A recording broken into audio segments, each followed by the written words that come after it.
Komentátor Eduard Chmelár nechodil okolo horúcej kaše a návrh nemeckého kancelára Merza pridružiť Ukrajinu k Európskej únii pomenoval nekompromisne a priamo. S jeho argumentami budú kritici len ťažko polemizovať. Posúďte sami. Odoberajte kanál Politika na rovinu, pretože ďalšie zaujímavé video sa pre vás už pripravuje.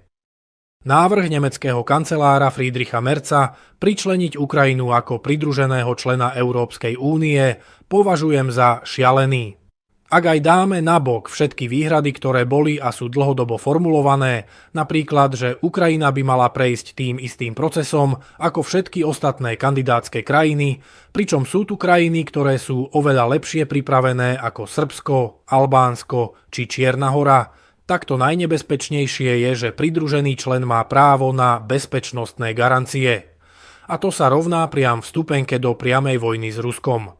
Článok 42 odsek 7 zmluvy o Európskej únii hovorí, že v prípade ozbrojenej akcie proti členovi sú všetky členské štáty povinné prísť mu na pomoc všetkými dostupnými prostriedkami.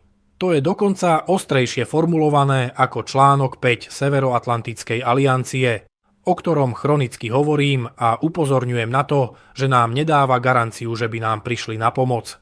Ale to, čo sa píše v zmluve o Európskej únii, áno. To znamená, že Merz navrhuje, aby sme sa zaviazali takými bezpečnostnými garanciami, ktoré by znamenali v tomto prípade vojnu s Ruskom.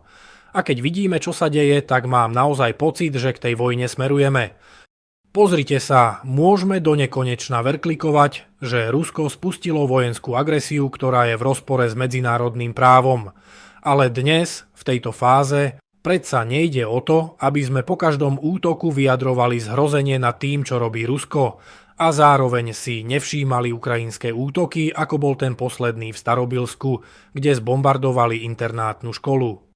Ja som predtým varoval, keď sa tu najmä z opozície trúsili také reči, že Ukrajina už vyhráva. Ukrajina získava prevahu na fronte. Rusko je unavené, Rusko už nemá muníciu a takéto sprostosti. A neustále som upozorňoval na to, že Rusko má tie najmodernejšie zbrane, ktoré ešte ani nepoužilo, pretože civilistov šetrí. A zrazu sú všetci šokovaní, keď ako odvetu tam buchli jeden orešník, čím tí Rusi demonštrovali svoju silu. Západné štáty urobili za posledné roky veľa nezmyselných krokov, ktorým nikto nerozumel, a tento návrh Merza je jeden z nich. Dávať jadrovú veľmoc do izolácie a hovoriť, že s Putinom sa nemáme o čom baviť, je proste šialené.